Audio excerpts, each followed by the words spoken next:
Protektahan ang sarili sa lahat ng pagkakataon. Dapat lagi kang handa, lagi kang alisto. Lalo na kapag nasa ibabaw ka na ng lona at oras na ng laban.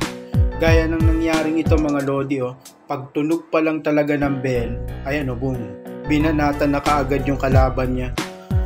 Sinikwat na kaagad boom, tumunog na kasi yung bell, hudyat na ng pag-uumpisa. Dito naman sa laban ni Floyd at Ortiz, nag-apologize si Ortiz dito kay Floyd pero pag tunog ng bell, binanata na kaagad ni Floyd. Kawalan ng pag-iingat at sobrang pagiging kampante ang naging dahilan ng pagbagsak ni Ortiz sa ibabaw ng lona. Boksingerong naghahari po dati sa bansang Cuba ang nakatapat at nakalaban ng ating kababayan na si Nonito Donaire. Nakasurvive si Regundox sa bagsik ng kamao ni Donaire, bagamat napabagsak ito ni Donaire sa kanilang naging laban.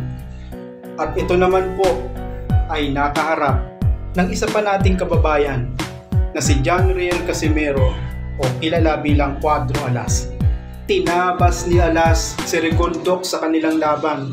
Walang ginawa si Regundox kundi tumakbo.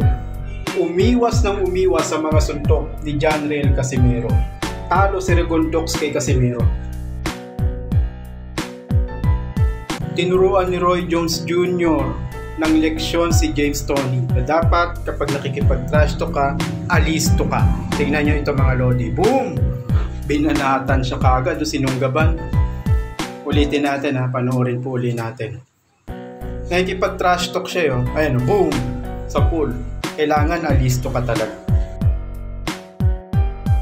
Grabe naman yung bank shot na yun mga lodi. Talagang bagsak. Tiklop yun.